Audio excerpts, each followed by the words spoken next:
pengendalian terhadap naluri ini itu tidak semata-mata berkaitan dengan bagaimana memenuhi naluri A 1, 2, 3 atau ABC, tetapi sebenarnya itu satu rangkaian dengan upaya kita untuk menyiapkan profil kepribadian Islam sang anak.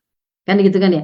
Maka kita harus tahu bagaimana seorang anak itu kemudian bisa melakukan atau mengeluarkan perilaku yang benar, itu adalah karena dia memiliki pemahaman yang benar.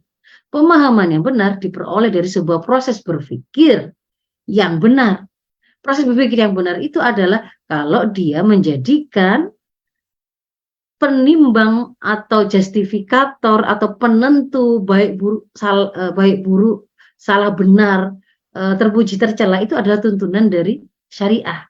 Nah, maka pasti sandaran awalnya itu adalah anak itu diperkenalkan dengan akidah Islam, yaitu terkoneksinya dia, sadarnya dia bahwa dia itu adalah hamba yang diciptakan oleh Allah. Allah adalah sang pencipta dia dan kehidupan dan alam semesta ini, yang kemudian ketika menciptakan dia dengan sebuah misi penciptaan, dia harusnya menjalani hidup sesuai dengan aturan yang diberikan oleh Allah.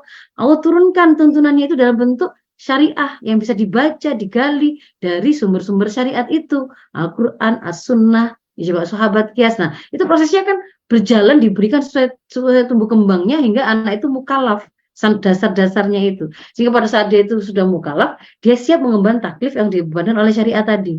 Nah, di sini termasuk di antara yang contoh yang akan berpengaruh ya kepada bullying itu, misalkan kesadaran bahwa dia itu selalu berada dalam pengawasan Allah, CCTV Allah. Bagi anak yang kemudian ketika seorang anak itu terbina bahwa Allah itu selalu mengetahui atas segala apa yang kamu lakukan, ada atau tidak ada ibu, ada atau tidak ada orang, ada atau tidak ada guru, ada CCTV atau tidak ada CCTV, di situ ada CCTV Allah yang selalu lekat, yaitu malaikat yang akan mencatat perbuatan baikmu, perbuatan burukmu, akan melaporkannya kepada Allah setiap hari, kan gitu kan ya. Bagaimana kamu melakukan apa saja yang kamu lakukan pada hari itu, dan semua itu akan ada pertanggungjawabannya.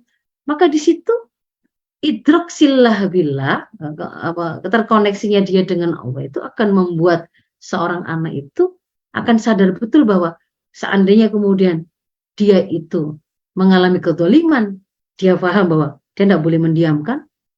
Mau dia menjadi korbannya ataupun dia melihat kezaliman itu terjadi pada orang lain, dia tidak akan mendiamkannya, dan dia juga akan menahan dirinya dari menjadi pelaku kezaliman, karena itu adalah keharuman, kan begitu kan ya.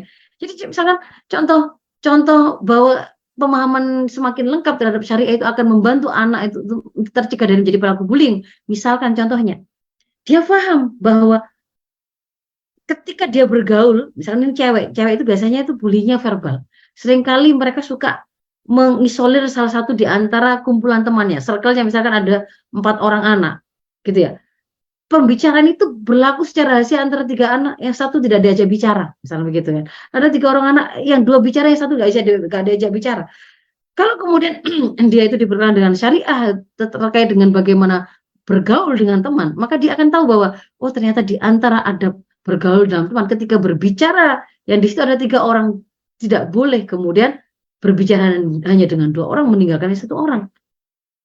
Tidak boleh kemudian melakukan fitnah, tidak boleh kemudian melakukan kezaliman secara fisik dan seterusnya. Misalnya itu kan, jadi semakin anak itu paham, ya semakin dia akan tercegah itu. Kalau misalkan kemudian dia itu misalkan tersakiti, begitu ya, tersakiti karena teman itu melakukan kezaliman, itu juga prinsip menghentikan bullying itu bukan dengan seperti yang hari ini kita lihat. Orang tua pokoknya prinsipnya, nak, kalau kamu dibully, lawan sekuat semampu yang kamu bisa. Nggak semata-mata begitu. Karena yang terjadi misalkan ketika ada seorang anak pada kasus bullying di mana itu ya, yang seorang anak dikeroyok oleh 8 orang temannya dengan alasan dia dituduh atau dicurigai mencuri misalkan. Seandainya pun dia ini adalah seorang pelaku pencurian, gitu ya. Hak atas dia itu adalah mendapatkan bendanya tadi yang dicuri itu dikembalikan. Tidak kemudian bermakna pembalasannya karena dia mau terbukti mencuri, maka berarti kemudian dia boleh diapakan, seperti ketika ada kejadian ada pencuri yang kemudian di masyarakat akhirnya kemudian di masa ya, ada yang sampai dibakar. Itu melampaui begitu loh, melampaui. Ada sebuah kedoliman, tapi ketika kemudian alasannya mau memberi pelajaran untuk kedoliman, ternyata malah melampaui apa yang menjadi haknya, bahkan menjadi kedoliman tersendiri. Sehingga yang sebenarnya harus kita lakukan pada anak kita itu bukan semata-mata pokoknya balas.